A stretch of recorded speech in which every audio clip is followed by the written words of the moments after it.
Hello नमस्कार। मैं हूं doctor Santosh Pandey, assistant professor Hindi विभाग, फिरोज गांधी कॉलेज, रायबरेली। यह क्लास बीए फर्स्ट सेमेस्टर के बच्चों के लिए रिकॉर्ड की जा रही है। परीक्षाएं काफ़ी नज़दीक हैं और मैं उम्मीद करता हूं कि आप अच्छे से अपनी पढ़ाई लिखाई कर रहे होंगे। लेकिन इसी बीच में मुझे ये दिमाग में आया कि जो कॉलेज स्तर की परीक्षा होती है या विश्वविद्यालय जो परीक्षा होती है, उसका बीए फर्स्ट सेमेस्टर के बच्चों को अभी अनुभव नहीं है कि उसे कैसे मैनेज करें वो। तो इस संबंध में मैंने एग्ज़ाम स्पेशल नाम से ये वीडियो बनानी चाहिए और मैंने इसको अभी रिकॉर्ड करना शुरू किया है कि एग्ज़ाम में आप किन किन बातों का ध्यान रखें, कौन सी सावधानियां बरतें, आप किन चीज़ों को आप एवॉइड करें। इन सभी चीज़ों से संबंधित मैंने 10 या 11 सवाल इकट्ठे किए हैं और इन 10-11 सवालों के जवाब देने की मैं कोशिश करूँगा। तो पहले जान लेते हैं कि वो 10-11-12 सवाल क्या होंगे। मैं 10-11-12 सवाल के जवाब तो दूंगा ही, लेकिन जब आप वीडियो देखें तो आप हमें खुद सजेस्ट करें कमेंट में कि मैं और क्या आपके लिए नया कर सकता हूँ, या आप हमें ये भी बताएं इस वीडियो को देखने के बाद कि मैं किस पेपर में किस प्रश्न पर ज़्यादा फोकस करूं या उस प्रश्न को मैं आपके लिए तैयार करके दूं ताकि आप उसे एग्जाम में आसानी से लिख सकें, या आप किस व्याख्या को लेकर के आपकी परेशानी ज़्यादा है, कबीर, सूर, तुलसी, जायसी, मीरा। तो अगर आप हमें सजेस्ट करेंगे तो मैं उस प्रकार की भी वीडियो बना करके आपके सामने लाऊंगा। तो चलिए मैं पहले देख लेता हूं कि हम किन किन प्रश्नों के संबंध में इस वीडियो में बात करने वाले हैं प्रमुख रूप से। ठीक, तो सबसे पहला प्रश्न ये है कि मैं आपके लिए क्या कर सकता हूं। मैं यानी मैं संतोष पांडे आपके लिए क्या कर सकता हूं। दूसरा प्रश्न हम इसमें लेंगे कि आप अपने लिए क्या करें। एग्जाम आ गया है तो आप अपने लिए क्या करें, क्या कर सकते हैं, कैसे करें। तीसरा सवाल हम लेंगे कि एग्जाम को कैसे मैनेज करें। चौथा सवाल हम लेंगे कि एग्जाम में टाइम मैनेजमेंट कैसे करें। जो समय है 3 घंटे निर्धारित, उसका डिवीज़न हम किस प्रकार से करें। पांचवा सवाल हम लेंगे कि एग्ज़ाम में 1 नंबर के लिए हम कितना समय दें। 1 नंबर का अगर कोई सवाल है या 5 नंबर का सवाल है या 15 नंबर का सवाल है तो उसके लिए हम कितना समय दें। ठीक, और हम 1 number, 2 number, 5 number, 10 number, 15 number का जो भी सवाल है तो नंबर वाइज हम कितने शब्द लिखें। अगर 15 नंबर का कोई सवाल है तो कितने शब्दों में अपनी बात हम कहें। ठीक, छठवीं बात जो बहुत इम्पॉर्टेंट है कि एग्ज़ाम के दृष्टिकोण से बाजार में तमाम प्रकार के गेस्ट पेपर और गाइड और नोट्स बिक रहे हैं, क्या आप उन्हें लें या ना लें। अगर लें तो क्यों लें, ना लें तो क्यों लें। चलिए, अगर आपने ले लिया है तो आप उसे पढ़ें या ना पढ़ें। पढ़ें तो क्यों पढ़ें, ना पढ़ें तो क्यों ना पढ़ें। और इसी से संबंधित एक और सवाल हम लेंगे कि क्या बाजार में मिलने वाले गेस्ट पेपर से आपको लाभ है या हानि। लाभ है तो किस प्रकार का लाभ है, लाभ नहीं है तो किस प्रकार का लाभ नहीं है, हानि है तो किस प्रकार की हानि है। इन सब विषयों पर हम अपनी बात रखेंगे। 7वां सवाल हम लेंगे ये कि एग्जामिनेशन में जो राइटिंग स्किल है, लेखन क्षमता है आपकी, वो एग्जामिनेशन को कैसे प्रभावित कर सकती है। अगर राइटिंग स्किल आपकी बेहतर है तो एग्ज़ाम में आपको किस प्रकार के परिणाम मिल सकते हैं। राइटिंग स्किल आपकी बेहतर नहीं है तो किस प्रकार के परिणाम आपको मिल सकते हैं, इस पर हम बात करेंगे। 8वां सवाल हम ये लेंगे, ये भी बहुत महत्वपूर्ण है कि समय हमारे पास ज़्यादा नहीं बचा है तो हम क्या पढ़ें और क्या ना पढ़ें। क्योंकि हमें लगता है यार ये भी पढ़ लें, हम ये भी पढ़ लें, हम ये भी पढ़ लें, तो वो एक बड़ा कन्फ्यूज़न होता है विद्यार्थी के दिमाग में कि इस दौरान हम क्या पढ़ें और क्या ना पढ़ें। ये था हमारा 8वां सवाल। 9वां सवाल हम लेंगे कि अपनी पढ़ाई को शेष दिनों में हम कैसे मैनेज करें। अगर हमारे 29 मार्च से या 8 अप्रैल को या 9 अप्रैल को हमारा हिंदी का पेपर है या जो भी पेपर आने वाले हैं, तो ये जो शेष दिन है इसमें अपनी पढ़ाई को हम कैसे मैनेज कर सकते हैं। ठीक है। 10वां सवाल हम ये लेंगे कि इन दिनों में हमारी पढ़ाई का तरीका क्या हो। ठीक, और 11वां सवाल हम लेंगे कि हम राइटिंग स्किल का इसका अभ्यास कैसे करें, हम लेखन का अभ्यास किस प्रकार से करें कि हमारे प्रश्न भी तैयार हो जाएं और एग्जाम में भी हमको अच्छे नंबर मिलें। तो इन सारे सवालों का जवाब देने की मैं इस वीडियो में कोशिश करूंगा। मैं उम्मीद करता हूं कि आप इस वीडियो को पूरी देखेंगे, इसे फ्रॉग स्टाइल में नहीं देखेंगे। मेरी बनाई हुई कोई भी वीडियो, जो भी सीरियस विद्यार्थी हैं हिंदी के, वे कभी उन्हें फ्रॉग स्टाइल में ना देखें। फ्रॉग माने मेढक, जंपिंग स्टाइल है, एक कदम यहाँ रखा तो एक कदम, अगला कदम 1 मीटर के बाद, बीच में पूरा खाली। अगर 10 मीटर चलना है एक मेढक को तो वो 10 बार जंप करेगा और पहुंच जाएगा। हमें क्या करना है, एक विद्यार्थी को तो ये चाहिए कि जो लिखा है वो तो पढ़े ही, जो नहीं लिखा है उसे पढ़े। क्योंकि एकेडमिक्स एग्ज़ाम जो आपके हो रहे हैं इसमें तो नहीं, लेकिन जो कॉम्पिटिटिव एग्ज़ाम आप देंगे आगे चल करके, वो चाहे आप टीजीटी दें, पीजीटी दें, नवोदय दें, केंद्रीय विद्यालय दें, आर्मी स्कूल का एग्ज़ाम दें, आप अपने सिलेक्शन के लिए, अपने कैरियर को बनाने के लिए, चाहे आप क्या नाम लीजिए नेट दें, चाहे असिस्टेंट प्रोफेसर की आप तैयारी कर रहे हैं उसे दें, पीसीएस दें, आरओ दें, एआरओ दें, आईएएस दें, कुछ भी देंगे आप, तो उसमें तो ये कहा जाता है कि जो नहीं लिखा है उसे पढ़ना है। उसे कहते हैं अंग्रेजी में बिटवीन द लाइन्स। जो लाइन के बीच में है, जो जगह लाइन के बीच में जगह छूटी है, एक शब्द के बाद दूसरे शब्द के बीच में जो जगह छूटी है उसमें क्या लिखा है, वो पूछता है यूपीएससी, वो पूछता है लोक सेवा आयोग, वो पूछता है उच्च शिक्षा आयोग, और वही पूछता है आपकी हाई कोर्ट। तो जो लिखा है, जो मैं पढ़ा रहा हूँ, उसे पढ़ना कितना ज़रूरी है ये आप अब समझ सकते हैं। ठीक है, तो उम्मीद करता हूँ कि आपको वीडियो पसंद आएगी और आपके लिए ये लाभदायक होगी। तो चलिए हम इसको शुरू करते हैं। देखिए, सबसे हम पहली बात इसमें करेंगे कि मैं आपके लिए क्या कर सकता हूँ। तो मैं आपके लिए क्या कर सकता हूँ, इसका जवाब आप खुद जानते होंगे कि मेरी तबीयत बीच में काफ़ी ख़राब थी, इसके बावजूद मैं लगातार आपको वीडियोस बना करके दे रहा हूँ और आपको पढ़ाने की पूरी कोशिश कर रहा हूँ। मैं आपको यहीं पर बता दूँ कि मैं 16 या 18 तारीख से एग्ज़ाम स्पेशल के संबंध में वीडियोस बनाना प्रारंभ करूँगा और बीए फर्स्ट सेमेस्टर के फर्स्ट पेपर और सेकंड पेपर दोनों में व्याख्या सहित मैं लगभग 50 वीडियो आपकी बनाऊंगा।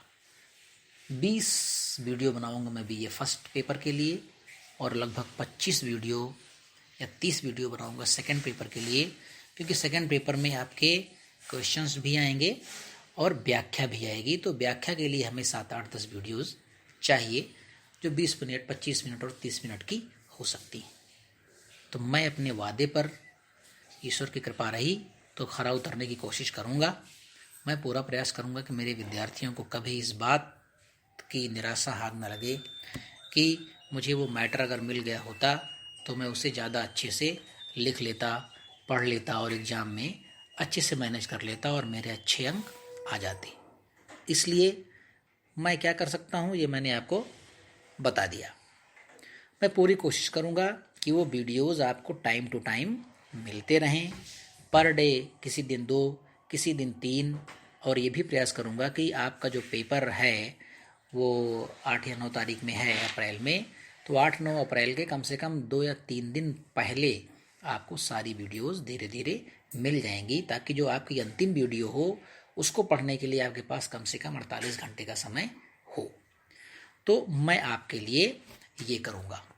ठीक, दूसरा मैं आपके लिए क्या कर सकता हूँ, अगर आप कमेंट सेक्शन में जा कर के हमें ये बताएंगे कि सर आपने जो ये क्वेश्चन तैयार करवाए हैं, हमारे वीडियोस बनाए हैं, ये तो सर ठीक है, लेकिन मुझे फला व्याख्या में दिक्कत है, मुझे फला क्वेश्चन कम समझ में आता है, अगर आप इस पर एक वीडियो बना दें, इस क्वेश्चन के बारे में डिटेल से आप बता दें, या किसी क्वेश्चन के उदाहरण हमें अच्छे नहीं मिल रहे हैं, बड़े कठिन उदाहरण है, उसमें कोई सरल उदाहरण मिल जाए, इस तरह की अगर आप कोई भी बात हमें सजेस्ट करेंगे तो मैं अपनी पूरी कोशिश करूँगा कि आपके सजेशन के हिसाब से मैं कोई वीडियो बनाऊँगा। हालांकि मैंने जो सोचा है वो तो मैं करूँगा ही। ठीक, तो पहला सवाल था कि मैं आपके लिए क्या कर सकता हूँ, तो मैंने आपको बता दिया।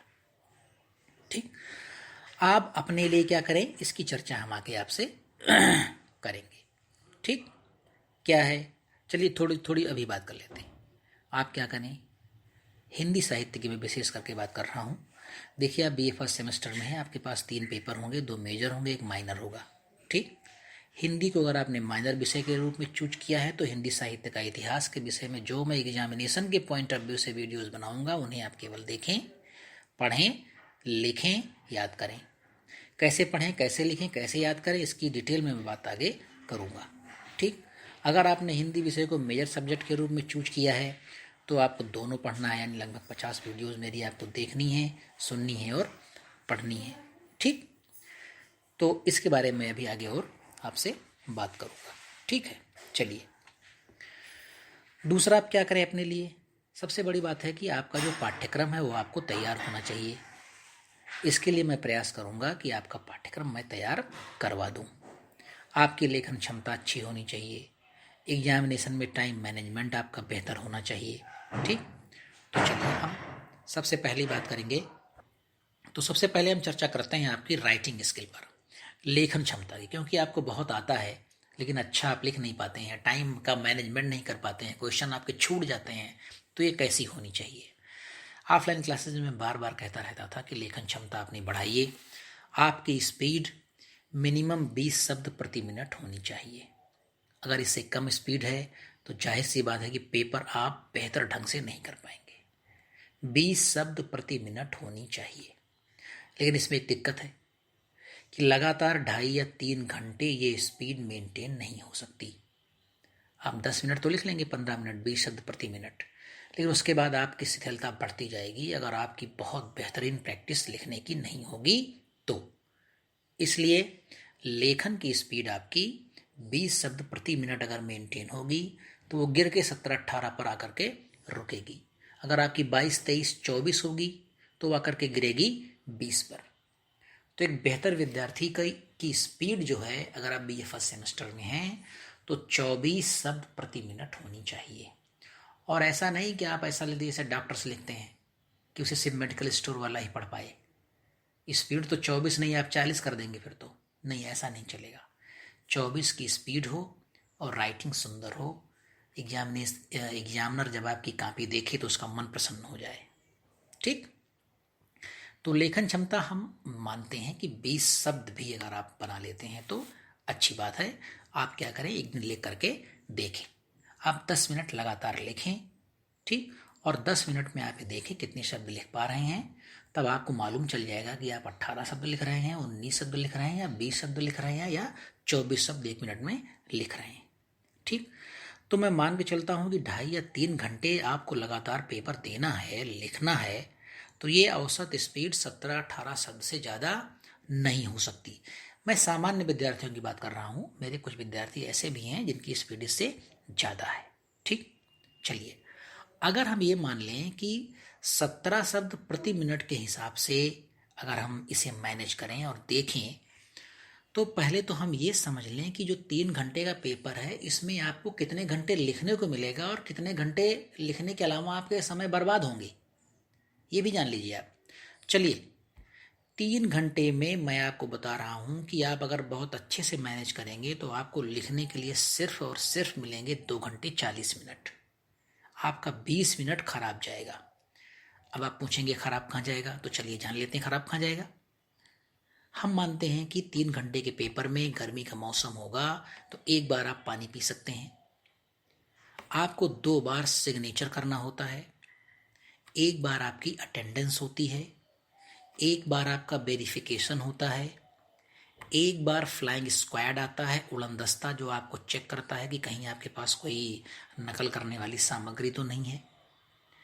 पेपर आप पढ़ेंगे, सोचेंगे, डिजाइन करेंगे कैसे लिखना है, तो सोचने विचारने में समय जाएगा।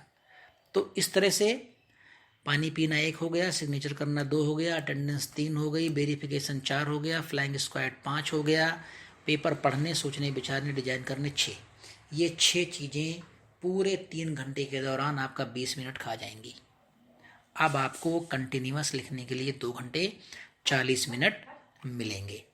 ठीक, अब जरा हम ये कैलकुलेट कर लेते हैं कि इस 2 घंटे 40 मिनट में अगर आपकी स्पीड 20, 21, 22 शब्द प्रति मिनट है तो ये 2 घंटे 40 मिनट लगातार आप लिखेंगे तो औसत ये 17 से 18 शब्द आएगा, इससे ज़्यादा नहीं आएगा। हम मान के चलते हैं कि 17 शब्द प्रति मिनट आप लिखेंगे और लगातार कंटिन्यूअस 2 घंटे 40 मिनट लिखेंगे। चलो कैलकुलेट करके देखते हैं कुल कितने शब्द हुए। तो भाई देखो 2 घंटे 40 मिनट में कुल मिनट कितने हो गए? 160 मिनट। 2 घंटे में 120 मिनट और 40 मिनट और है तो कुल हो गए हमारे 160 मिनट। हमको समय मिल रहा है लिखने का 160 मिनट। अब हम क्या कर रहे हैं, अगर हमारी औसत स्पीड इस 160 मिनट में 17 शब्द प्रति मिनट आ रही है तो हम क्या करें, कुल शब्द कितने हो गए तो 160 गुणे हम 17 कर देंगे तो मिल जाएगा। तो चलो 160 गुणे कर देते हैं 17, ये आ रहा है 2720 शब्द। मैं इसको और बढ़ा दे रहा हूं, मैं इसे कर दे रहा हूं 2800 शब्द प्रति मिनट राउंड फिगर में। तो ये राउंड फिगर में हम इसको ले लेते हैं 2800 शब्द, यानी 2 घंटे 40 मिनट में 2800 शब्द आप लिखेंगे, कंटिन्यूस लिखेंगे तो 2800 शब्द आएगा। इसमें से कुछ बच्चे ऐसे होंगे जो इसे 3000 और 3100 शब्द भी लिख लेंगे, हम उनकी बात नहीं कर रहे हैं। बहुत अच्छी बात है वो लिखें, जितना 3500 लिखें बहुत अच्छी बात है। मैं यहाँ बात कर रहा हूँ सामान्य विद्यार्थियों की कि 80 से 85 या 90% बच्चे 3 घंटे में 2800 शब्द लिखेंगे। ठीक, अब हम देखते हैं कि कुल प्रश्न कितने आ रहे हैं। फर्स्ट पेपर में 5 प्रश्न आपको करने हैं और सेकंड में भी आपको 5 करने हैं और प्रत्येक सवाल 15 नंबर का होगा। चलिए हम ये देखते हैं कि ये जो 2800 शब्द आप लिख रहे हैं तो फर्स्ट पेपर में जो 5 सवाल आएंगे, अगर उन पांचों को हम 2800 शब्द हम लिख रहे हैं, आइए हम 5 से भाग दे रहे हैं और ये देख रहे हैं कि एक प्रश्न के लिए कितने शब्द हमको लिखने के लिए मिल पा रहे हैं। तो 2800 शब्द आप लिख रहे हैं और 5 से भाग दे रहे हैं तो ये आ रहा है 560 शब्द। यानी कुल मिलाकर कहने का ये मतलब हुआ कि एक प्रश्न के लिए आपको 560 शब्द लिखने का समय मिलेगा। ठीक है, अब जरा कैलकुलेट कर लें कितनी लाइन होगी, कितना पेज होगा। ये देखिए, एक लाइन में 12 शब्द आते हैं, औसतन 12 शब्द आते हैं। एक लाइन जो आप लिखेंगे हमारे एग्जामिनेशन में, जो रजिस्टर टाइप की कॉपी मिलेगी आपको, उसमें 12 शब्द आते हैं और कुल 560 शब्द लिखने के लिए कितनी लाइन हो गई, तो 560 को हम 12 से भाग दे दें क्योंकि 12 शब्द आते हैं एक लाइन में, तो ये हो गई 47 लाइन। यानी एक क्वेश्चन में 560 शब्द अगर आप लिखेंगे तो कुल लाइन होगी 47। 15 नंबर का एक सवाल, 560 शब्द आप लिख पा रहे हैं और कुल लाइन हो रही है 47 पंक्तियां हो रही हैं। और सामान्यतः एक रजिस्टर टाइप की जो कॉपी मिलती है उसमें 30 लाइन होती हैं एक पेज में, तो 30 टेढ़े 45, यानी आप 1.5 पेज लिख रहे हैं। ध्यान से सुनिएगा, सवाल 15 नंबर का है, एक 560 शब्द आप लिख पा रहे हैं और जब इसे हम लाइन और पेज में कन्वर्ट कर रहे हैं तो 47 लाइन और 1.5 पेज आ रहा है। अब आप खुद सोचिए कि 15 नंबर का सवाल जब 1.5 पेज में सिर्फ लिखा जाएगा तो एग्जामिनर के ऊपर क्या प्रभाव पड़ेगा। मैं खुद कॉपी जांचता हूँ, 2006 से मैं कानपुर विश्वविद्यालय, झांसी विश्वविद्यालय, अवध विश्वविद्यालय, बरेली रोहेलखंड यूनिवर्सिटी, लखनऊ यूनिवर्सिटी, इतने विश्वविद्यालयों में कापियाँ जांच चुका हूँ आपके एग्जामिनेशन की।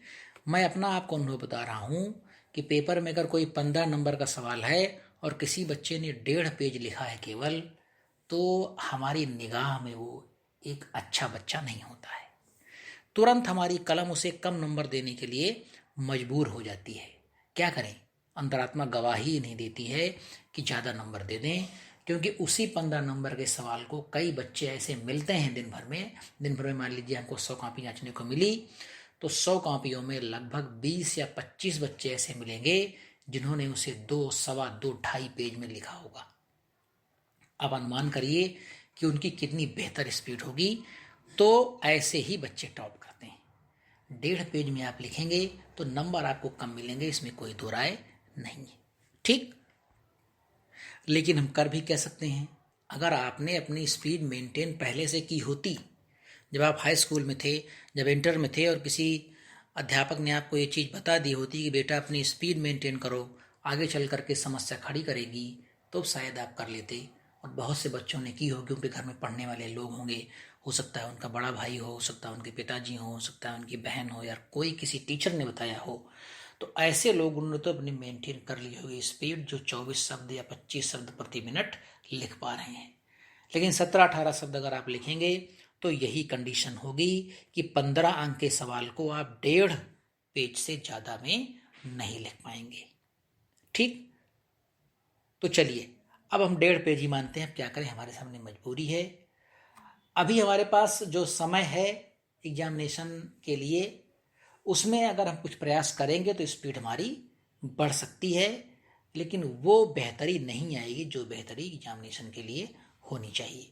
तो ये अगर आपकी स्पीड कम है तो एग्जामिनेशन को मैनेज करने में ये थोड़ी सी दिक्कत आएगी और आपके अंक कम हो सकते हैं, इसमें कोई दो राय नहीं है। क्योंकि 15 अंक का जो प्रश्न है वो डिमांड करता है भाई कि 2 पेज तो कम से कम उसके लिए लिखे जाएं, 2.5 पेज तो लिखे जाएं, 3 पेज तो लिखे जाएं। चलिए अब हम अगली बात करते हैं। अब हम आते हैं सेकंड पेपर पर। सेकंड पेपर में मुश्किल और बढ़ जा रही है आपकी इस बात को लेकर के, राइटिंग स्किल को लेकर के सेकंड पेपर और ज़्यादा खतरनाक है। क्योंकि सेकंड पेपर कविता का पेपर है, इसमें 2 व्याख्याएं आएंगी। ठीक। और आप जानते हैं कि जैसे मान लीजिए कि 15 नंबर का एक सवाल हो लिखने के लिए, आपको विश्लेषणात्मक समीक्षात्मक प्रश्न कोई हो, और 15 नंबर में 7.5 नंबर की 2 व्याख्याएं हो, तो आप गारंटीड मानिए कि जो 15 नंबर की व्याख्या है उसमें आपको उस प्रश्न से ज़्यादा लिखना पड़ेगा, जबकि हैं दोनों 15 नंबर के। 15 नंबर का प्रश्न भी है, 15 नंबर की व्याख्या भी है। लेकिन जब आप व्याख्या करेंगे तो खुद आप देखेंगे, आपने देखा भी होगा, इंटर में आपने व्याख्याएं करी होंगी या प्रैक्टिस करते होंगे तो देखा होगा आपने कि 15 नंबर के सवाल को अगर हम 1.5 पेज में लिख रहे हैं तो उसी 15 नंबर की व्याख्या को हम कम से कम 2 सवा 2 पेज में लिखना पड़ता है। तो वहाँ ये समस्या और बढ़ जा रही है, क्योंकि 2 व्याख्याएं आपको करनी है और 4 सवाल आपको करने हैं। 2 व्याख्या एक प्रश्न में आएगी और 4 सवाल आपके और आएंगे, तो ये समस्या यहाँ पर बढ़ रही है। तो राइटिंग की स्पीड एक बहुत बड़ी प्रॉब्लम है जो आपको हर मुहाने पर टोकेगी और आपसे सवाल खड़े करेगी कि भैया तुम धीमे लिख रहे हो, तुम अच्छा नहीं लिख रहे हो। मैं आपको अपना एक अनुभव बता रहा हूँ। ये बात है 2009 की। 2009 room number 6 Feroze Gandhi college room number 6 में मेरी ड्यूटी लगी हुई थी। संयोग से हिंदी का पेपर था, डिस्क्रिप्टिव पेपर होता था, और 2-3 लड़के और 2-3 लड़कियां, यानी 2-3 छात्राएं और 2-3 छात्र हमारे उसमें बहुत प्रिय, और हम डेली क्लास करते थे, वह बैठे थे। उसमें से 2 विद्यार्थी ऐसे थे जो इतना धीमे लिख रहे थे। मैंने कभी क्योंकि चेक नहीं किया था कितना तेज लिखते हैं। तो जब मैं गाड़ी करने के दौरान टहल रहा था तो मेरी निगाह गई उस पर, तो मैंने उससे कहा भाई तुम तो बहुत धीमा लिख रहे हो। तो कहा सर क्या करें, हम तो स्पीड ही मेरी ऐसी है, क्या कर सकते हैं। तो मैंने अपना सर पकड़ लिया कि यार इसको आता सब कुछ है लेकिन ये लिख ही नहीं पा रहा है। तो क्या हुआ, हर पेपर में आप समझ लीजिए कि 7-8 नंबर 10 नंबर के सवाल उससे उन दोनों से छूटते थे। एक लड़की थी और एक लड़का था। उनकी पढ़ने में बहुत अच्छे थे दोनों, और लेकिन उनकी राइटिंग स्किल ठीक नहीं थी। फिर हुआ क्या, बाद में उन दोनों लोगों ने अपनी राइटिंग बहुत अच्छी बनती थी लेकिन स्पीड थोड़ी कम थी। फिर बाद में जब हमसे मुलाकात हुई तो मैंने उनसे बताया कि ये आपके कैरियर के लिए बहुत खतरनाक है, इसे आप सही करिए। तो उन दोनों लोगों ने अपनी स्पीड मेंटेन की और ईश्वर ने उनकी सहायता की, उन दोनों ने जो मेहनत की, और आज की डेट में दोनों के दोनों क्लास 1 की जॉब में हैं और बहुत अच्छी तरह से अपनी नौकरी कर रहे हैं और अपना जीवन यापन कर रहे हैं। और जब कभी भी मुलाकात होती है तो वो बात ज़रूर कहते हैं कि सर आपने मुझे टोका था और मेरे बहुत प्रिय और बहुत करीबी विद्यार्थी रहे। तो इसलिए ये आपको बार बार टोकेगी, क्योंकि ये कमजोरी एक बड़ी कमजोरी है। ठीक। तो चलिए इस कमजोरी को अपनी आप ताकत बनाइए, क्योंकि इस कमजोरी को अगर कमजोरी बने रहने देंगे तो ये कमजोरी आपको बार बार परेशान करेगी। तो बीए फर्स्ट सेमेस्टर तो जा रहा है, कोई बात नहीं, लेकिन आप अपने आप से वादा करिए कि आप अपनी स्पीड लेखन की बढ़ाएंगे और आपकी राइटिंग अच्छी होगी। ठीक, ये स्पीड कैसे बढ़ाएंगे, राइटिंग कैसे अच्छी होगी, ये सब मैं फिर कभी आपसे बात करूंगा। ये सब बात करने का भी हमारे पास समय नहीं है। क्या आप टिप्स, क्या टेक्निक अपना सकते हैं कि आपकी राइटिंग की स्पीड बढ़ जाए और आपकी राइटिंग देखने में भी बहुत बेहतर हो, इन पर हम फिर किसी वीडियो में बात करेंगे। ठीक, तो सेकंड पेपर में 2 व्याख्या आएगी, 4 सवाल आएंगे, तो वहां आपकी ये समस्या बढ़ रही है, इस बात को आप ध्यान रखिएगा। ज़्यादा सावधान रहना है आपको सेकंड पेपर में फर्स्ट पेपर की तुलना में। ठीक, अब हम आते हैं कि जो ये बाजार में तमाम प्रकार के गेस्ट पेपर बिक रहे हैं, 60 रुपये, 70 रुपये, 50 रुपये, 100 रुपये में धड़ल्ले से बिक रहे हैं। किसी आदमी ने हमारी क्लास ना की होगी, किसी बच्चे ने क्लास हमारी ना की होगी, लेकिन सच मानिए उसने अगर 3 विषय लिए हैं तो 6 गेस्ट पेपर उसके यहाँ रखे होंगे। क्या करें, क्या करें, बाजार ही ऐसा है, जिस तरफ देखो उस तरफ भरमार लगी हुई है। यार मैंने तो ले लिया, तुमने नहीं लिया यार, और तो मैं अभी कल जाके ले लूँगा। बस ऐसा लगता है कि आपने वो गैस पेपर खरीदा, आप ब्रह्मा बन गए, ऐसा दिमाग में आपके फीड हो गया। ये बहुत गलत बात है। चलिए मैं आपको कुछ उसकी हकीकत बता रहा हूँ, एकदम प्रैक्टिकल हकीकत, और आप जा करके खुद उसको चेक कर लीजिएगा मेरी वीडियो देखने के बाद, या वीडियो को यहीं पर पॉज करिएगा और वो गेस्ट पेपर्स उठाइएगा और देखिएगा कि उनकी क्या हालत है। मैं कुछ नमूने आपको पेश कर रहा हूँ आपके गेस्ट पेपर्स की। जैसा अनुमान है कि दीर्घ उत्तरीय सवाल आएंगे, 15 नंबर का एक सवाल होगा, और उसको अभी हमने जो कैलकुलेशन करके देखा कि वो 560 शब्द आ रहा है। अगर आप 17-18 शब्द प्रति मिनट लिख रहे हैं तो 560 शब्द एक सवाल के लिए आ रहा है। अब अगर बाजार में मिलने वाले तमाम गेस्ट पेपर्स की औसत की हम बात करें तो मैं फर्स्ट पेपर की बात करूंगा, केवल फर्स्ट पेपर का उदाहरण दे रहा हूं। यही लगभग हर पेपर में है, हर विषय में। ठीक, अब मैं पहला सवाल लेता हूं कि हिंदी साहित्य के इतिहास लेखन की परंपरा। गेस्ट पेपर में आप जाके काउंट कर लीजिएगा, ये 1442 शब्दों में क्वेश्चन लिखा हुआ है। अगर ये क्वेश्चन आ गया आपके पेपर में, मैं मानता हूं आ गया, हिंदी साहित्य के इतिहास लेखन की परंपरा पर आपको एक निबंध लिखना है, 15 नंबर का सवाल आ गया। अब अगर आपने गेस्ट पेपर से पढ़ा है तो 1442 शब्दों में लिखा हुआ है। 1442 शब्द क्या आप लिख पाएंगे? 1200 लिख लेंगे हैं? 1000 लिख लेंगे? 900, 800? नहीं लिख पाएंगे। आप लिख पाएंगे 560। मैं कहता हूं 600 लिख लेंगे। अब आप सोचिए, अगर आप इस गेस्ट पेपर को पढ़ेंगे तो 1442 को 600 में लिखना, अब आपके सामने ये दिक्कत होगी कि इसमें हम क्या छोड़ें क्या पढ़ें। हो सकता है अब ऊंट पहाड़ के नीचे आया हो, अब आपके दिमाग में ठोकर लगी हो, अब आपके दिमाग में ठक से मेरी बात गई हो कि यार ये बात तो सही है कि 1442 शब्द उसमें लिखा हुआ है, उसमें हम कितना छोड़ें, कितना पढ़ें, क्या करें क्या ना करें। चलिए कुछ और नमूने लेके दिखाता हूं मैं आपको।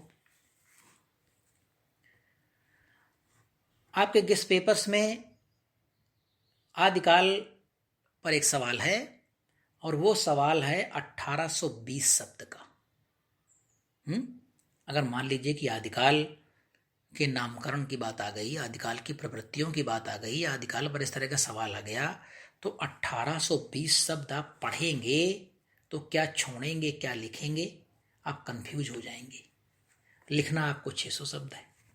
और दिखा देता हूं मैं आपको, भक्ति काल में एक सवाल है, वो 1428 शब्दों में है। भक्ति आंदोलन पर एक सवाल और है, वो 1400 शब्दों में है। भक्ति काल पर एक सवाल और है, आप सुनेंगे तो कान खड़े हो जाएंगे, 3000 शब्दों में है। 3000 शब्दों में, जी हाँ 3000 शब्दों में, आप देख लीजिएगा। संत काव्य पर एक सवाल है, 1120 शब्दों में है। ठीक, सूफी संप्रदाय पर एक सवाल है, 1470 शब्दों में है। देखते जाइए आप। सूफियों पर एक सवाल और है, 1862 शब्दों में है वो। राम भक्ति पर एक सवाल है, 1680 शब्द में है, 1680। वैष्णव भक्ति पर एक सवाल है, 1820 शब्दों में है। कृष्ण काव्य पर एक सवाल है, 1839 शब्दों में है। अब और क्या क्या बताएं आपको। मैं किसी गेस्ट पेपर का नाम नहीं ले रहा हूं, मैं किसी गेस्ट पेपर की बुराई नहीं कर रहा हूं। उन्होंने जो लिखा बेहतर लिखा, अच्छा मैटर लिखा है, लेकिन अब आपको उसमें छांटना है ना, फिल्टरेशन करना है कि क्या आप वो 1800 शब्द पढ़ के अपनी मेमोरी में उसके 1000 शब्द लिख कर पा रहे हैं। अगर कर पा रहे हैं तो अच्छी बात है, आप जरूर पढ़िए उसे। लेकिन अगर आप नहीं कर पा रहे हैं, जो कि एक कठिन काम है, 600 शब्द लिखना है और कोई भी सवाल 1100-1200 से नीचे नहीं है और एकदम 3000 शब्द तक का है। अब आप सोचिए कि ऐसे गेस्ट पेपर्स वही पढ़ सकते हैं जो पढ़ने में बहुत मेधावी हों, जिनको पूरा पीछे का मैटर पूरा पढ़ा हुआ हो। अगर आदिकाल पर वो 3000 शब्द का लिखा हुआ कोई क्वेश्चन गेस्ट पेपर में पढ़ रहे हैं तो उनको वो तभी समझ में आएंगे 3000 शब्द। उस 3000 शब्द को 800 शब्द में तभी लिख पाएंगे जब आदिकाल को उन्होंने 20 बार पीछे जाकर के पढ़ा हो और आज उसे गेस्ट पेपर में 3000 शब्द में पढ़ रहे हों, तब तो वो कर लेंगे। दूसरे के बस की बात नहीं है। अब आपका दिमाग घूम रहा होगा, इसमें से क्या तैयार करें, इसमें से क्या छोड़ें, इसमें से कितना पढ़ें, इसमें से कितना ना पढ़ें। हेडिंग इसमें 10 हैं, हम 6 डालें, कौन सी 6 डालें, या टीचर कहीं काट न दे नंबर हमारा। इस तरह के तमाम संदेहास्पद सवाल आपके दिमाग में घूमना शुरू हो जाएंगे। तो देखिए बच्चों, ये है बाजार। बाजार का एक फंडा है कि जो दिखता है वो बिकता है। चिकने चिकने पेज, चिकनी चिकनी दुकानें, चिकने चिकने कपड़े, बड़ी बड़ी लाइट्स। कपड़े की क्वालिटी क्या है ये बाजार नहीं देखता है, ग्राहक ये नहीं देखता है। ग्राहक ये देखता है कि रिलायंस की एक बहुत बड़ी शॉप है, इसमें चलो, इसमें सब कुछ अच्छा मिलेगा। तो ये बाजारवाद है, बाजार में सब कुछ बिक रहा है। ये हमारे विवेक पर निर्भर करता है कि बाजार को हम अपने घर में आने से कैसे रोकें। बाजार को अपने घर में आने से हम कैसे रोकें। बाजारवाद पर हमारे एक मित्र हैं डॉक्टर मनोज रूपड़ा साहब, उनकी एक कहानी कभी मिल जाए नेट पर तो पढ़िएगा। उस कहानी का नाम है रद्दो बदल। आप चकरा जाएंगे कि बाजार क्या कर रहा है। सच मानिए, अगर वो कहानी कभी मिल जाए या आप मुझे मिलेंगे तो मेरे पास कहीं होगी तो मैं उसे पढ़ाऊंगा उस कहानी को आपको। मनोज रूपड़ा की कहानी रद्दो बदल, बाजार को आईना दिखाती हुई अब तक की सर्वश्रेष्ठ कहानी है। आप पढ़ेंगे तो कई दिनों तक आपके जहन से वो निकलेगी नहीं। या आपने शायद पढ़ी हो भवानी प्रसाद मिश्र जी की कविता, जी हाँ मैं गीत बेचता हूँ हुजूर, मैं गीत बेचता हूँ। BA 3rd ईयर के सिलेबस में है कानपुर विश्वविद्यालय की। तो ये बाजार है, बाजार से आपको सावधान रहना है। बाजार का काम है मुनाफा कमाना। आप फेल हो जाएं, पास हो जाएं, भाड़ में चले जाएं। आप लक्स साबुन लगाएं, आपको दाने निकल आए, ऐश्वर्या राय के बाजार से आपको इससे कोई लेना देना नहीं है। उनको लेना देना है कि ऐश्वर्या राय जी ने प्रचार किया और उनको 2 करोड़ की एक गाड़ी लक्स वालों ने गिफ्ट कर दी। कोको कोला ठंडा है, कोको कोला मतलब ठंडा। अब चंदन का मतलब ठंडा नहीं होता है, बर्फ का मतलब ठंडा नहीं होता है। अब कोको कोला का मतलब होता है ठंडा। लेकिन ये कितना ठंडा है आप जानते हैं इसकी हकीकत। लेकिन सलमान खान साहब ने कहा है 5 करोड़ रुपए लेकर के, तो आपके दिमाग पर एकदम से छप गया है कि कोको कोला यानी ठंडा। आप गन्ने का जूस पीना भूल गए, है ना। खैर ये सब बहुत फिर कभी इस बारे में बात करूंगा मैं। तो बाजार से सावधान रहना है आपको, बाजार के चक्कर में आपको नहीं पड़ना है। तो मैं आपको यही सलाह दूंगा कि अगर आपको कम मैटर, सॉलिड मैटर किसी भी नोट्स में मिल रहा हो, अगर आपको 600 शब्द लिखने हैं, चलो भाई 800 शब्द दे दो, तुम 850 शब्द दे दो, ताकि जितना आप पढ़ें उतना आप तैयार कर लें।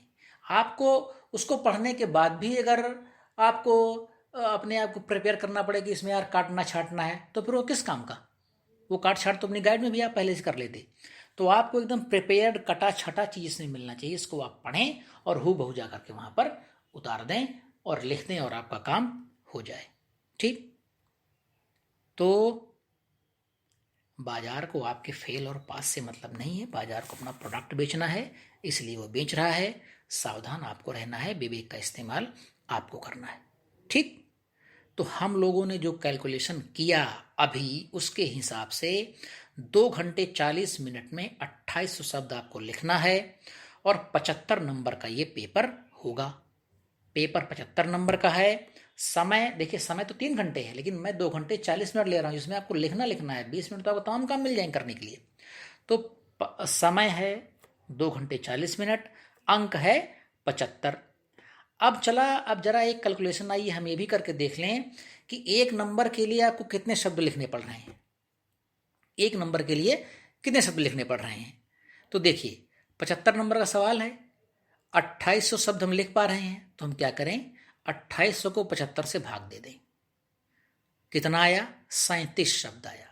यानी एक नंबर के लिए हमें 37 शब्द लिखना पड़ेगा मिनिमम, इससे कम नहीं। ये जो मैं बता रहा हूं ये मिनिमम बता रहा हूं मैं आपको। इतना लिखेंगे तो नंबर कम ही मिलेगा, अच्छा नंबर नहीं मिलेगा, आप जान लीजिए। लेकिन क्या करें, स्पीड आपकी खराब है। आपकी स्पीड के हिसाब से बात कर रहा हूं मैं। तो 2800 आप शब्द लिख रहे हैं, 75 नंबर का सवाल है, तो एक नंबर के लिए 37 शब्द आ रहा है।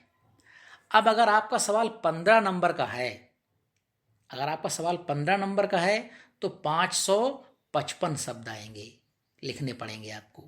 अगर आपका सवाल 10 नंबर का है तो 370 शब्द आपको लिखने होंगे। अब अगर सवाल आपका 5 नंबर का है तो 185 शब्द आपको लिखने होंगे मिनिमम। फिर से बता दूं मैं आपको, सवाल अगर 15 नंबर का है तो 555 शब्द, 560 शब्द, 600 शब्द। सवाल 10 नंबर का है तो 370 से 400 शब्द।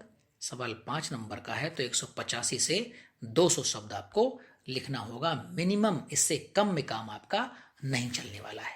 इसकी आप किसी दिन फिर से बता रहा हूं, 10 मिनट लिख करके देख लीजिए ताकि आपको आइडिया मिल जाए। नहीं पता लगा क्वेश्चन नंबर 1 आपको आ रहा है और आप उसमें लिख दिया 950 शब्द, 1000 शब्द। अब पता लगा कि क्वेश्चन आपका उस चक्कर में छूट गया। तो कोई क्वेश्चन छूटे ना, सबको लिखना है। ये सब मैं फिर कभी बात करूंगा, एक वीडियो बनाऊंगा जिसमें मैं आपको बात करूंगा। हाँ, एक बात मैं आपको बता दूं कि मैं एक वीडियो बनाऊंगा कि परीक्षा में बेहतर अंक की रणनीति क्या हो सकती है। हमें कम आता है, हमने कम याद किया है, हमने कम पढ़ा है, फिर भी अगर आप बेहतर मैनेज कर लें किसी चीज़ को तो आप उसमें ज़्यादा अंक पा सकते हैं। मैनेजमेंट बहुत बड़ी चीज़ है। आप जो आता है उसे आप लिख सकें, एग्जामिनर के सामने दे सकें। तो एक वीडियो मेरी इस पर आएगी, इसके बाद आप उसे देखिएगा। 2 वीडियो मैं लाऊंगा।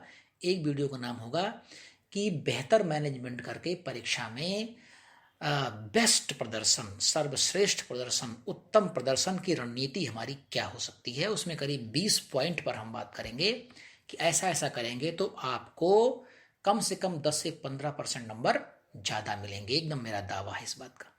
ठीक, और मेरी दूसरी वीडियो आएगी आपके सेकंड पेपर से संबंधित कि हम एक बेहतर व्याख्या कैसे करें। देखिए, व्याख्या तो मैं आपको बताऊंगा ही, लेकिन एक वीडियो उसके पहले बताऊंगा कि आपको बेहतर व्याख्या कैसे करनी चाहिए ताकि एग्जामिनर उससे प्रभावित होकर के आपको बेहतर नंबर दे। ठीक, तो इन दोनों वीडियोस का आप इंतजार करिए, बहुत जल्द मैं आपसे शेयर करूंगा। अच्छा, हम आप मूल बात पर लौट कर आते हैं। ठीक, तो भाई ये हमने डिवाइड करके देख लिया कि सवाल अगर 15 नंबर का रहा है तो कितना लिखना है, सवाल 10 नंबर का आएगा तो कितना लिखना है, और 5 नंबर का आएगा तो कितना लिखना है। क्योंकि मैंने पिछली वीडियो में आपको बता दिया है कि हो सकता है कि 15 नंबर को 2 टुकड़ों में बांट दिया जाए। एक छोटा सवाल 5 नंबर का पूछ लें, एक बड़ा सवाल 10 नंबर का पूछ लें, या ऐसा भी हो सकता है कि केवल एक सवाल 15 नंबर का पूछ लें। तो इसलिए मैंने तीनों की कैटेगराइज कर दी कि तीनों में आपको कम से कम कितना लिखना है। अब हम बात करेंगे कि अपनी पढ़ाई को कैसे मैनेज करें। देखिए, आज है 14 तारीख। अगर आप 14 तारीख से लेकर के और 8 अप्रैल को पेपर है हिंदी का और 11 अप्रैल को है, 3 विषय हैं आपके। जैसे मान लीजिए 14 को आपने पढ़ा संस्कृत, 15 को पढ़ा आपने अंग्रेजी, 16 को पढ़ा आपने हिंदी। तीन ही, सबके पास 3 विषय हैं, तो एक दिन में एक विषय आप पढ़ें। 14 तारीख से अगर आज आपसे शुरू कर रहे हैं तो आज आप क्या पढ़ें, आज आप मान लीजिए संस्कृत पढ़ते हैं। जो विषय आपने लिया होगा वो विषय, मैं उदाहरण दे रहा हूँ, संस्कृत, हिंदी और अंग्रेजी का। 14 तारीख को आपने संस्कृत पढ़ना है, 15 को आपने अंग्रेजी पढ़ना है और 16 को आपको हिंदी पढ़ना है। फिर 17 को क्या पढ़ना है? फिर 17 को संस्कृत पढ़ना है, 18 अंग्रेजी पढ़ना है, 19 को हिंदी पढ़ना है, फिर 20 को संस्कृत, 21 को अंग्रेजी, 22 को हिंदी। इस तरह से ये आपका क्रम चलते रहना चाहिए। कब तक? जब तक आपका एग्जाम नहीं हो रहा है। जैसे मान लीजिए अंग्रेजी का एग्जाम पहले हो गया तो अंग्रेजी वहाँ से हट जाएगी, अब आपको और समय मिल जाएगा क्योंकि अब आपके 2 ही विषय एग्जाम रह गया। तो इस तरह से मैं हिंदी की अगर बात करूं तो 8 अप्रैल को फिलहाल जो डेट आई है वो 8 अप्रैल को पेपर है। इन तिथियों में परिवर्तन भी हो सकता है, ध्यान रखिएगा इस बात का। 8 तारीख को पेपर है आपका, तो 8 तारीख भर में आपको कुल हिंदी के लिए मिल रहे हैं 11 दिन। सभी के लिए आपको 11 दिन तो नहीं मिल रहे हैं, लेकिन हिंदी के लिए आपको 11 दिन मिलेंगे, क्योंकि 8 तारीख को अगर पेपर आपका पहले होगा तो आपको कम दिन मिलेंगे। मैं यहाँ पर हिंदी का उदाहरण दे रहा हूँ, 11 दिन मिल रहे हैं। अब इन 11 दिनों को आपको युद्ध स्तर पर लेना है कि युद्ध आ गया है और अब हमें एकदम अटेंटिव होना है, बिल्कुल भी घूमना फिरना टहलना और गप्पे मारना, दोस्तों से मिलना, व्हाट्सएप पर समय बिताना, इंस्टाग्राम देखना और फेसबुक पर अपना फेस और बुक करना नहीं, फेसबुक नहीं करना है, नहीं एग्जाम आपको बुक कर देगा और आप चले जाएंगे। ठीक, तो आप क्या करें, मोबाइल अपना ऑफ कर दें, बस दिन भर में आधे घंटे के लिए मोबाइल ऑन करें और जो कुछ आपको जवाब देना है उसका जवाब दे दें सवालों का, या आप फ़ोन कर लें। तो 11 दिन शेष हैं। इन 11 दिनों में मैं आपसे निवेदन करता हूँ आप कम से कम 100 आवर्स पढ़ें। एकदम आपकी डायरी होनी चाहिए आज से। आज 14 तारीख और मैंने संस्कृत को पढ़ा, तो क्या आपने 10 घंटे पढ़ाई करी? पूरा कैलकुलेट करिए कि सुबह 7 बजे उठे हम और 8 से मैंने 11 पढ़ा, आगे लिख दीजिए 3 घंटे। फिर आपने कितना पढ़ा फिर लिख दीजिए, और फिर रात में सोने के पहले एक बार जोड़िए। अगर वो 10 घंटे नहीं आ रहे हैं तो अपने आप को आप कोसिए, अपने आप को आप डांटिए कि संतोष पांडे आज तुमने अपना वादा पूरा नहीं किया, तुमने वादा किया था 10 घंटे पढ़ेंगे हम, लेकिन तुम पूरा नहीं कर पाए। हाँ, अगर आप बीमार हैं, आपके घर में कोई इतना इम्पोर्टेंट काम है, वैसे एग्जाम आता है तो घर वाले कोई भी काम नहीं बताते हैं, मैं अच्छी तरह जानता हूँ, मैं भी विद्यार्थी रहा हूँ, गाँव में ही पढ़ा लिखा हूँ मैं, तो ऐसी बात नहीं है।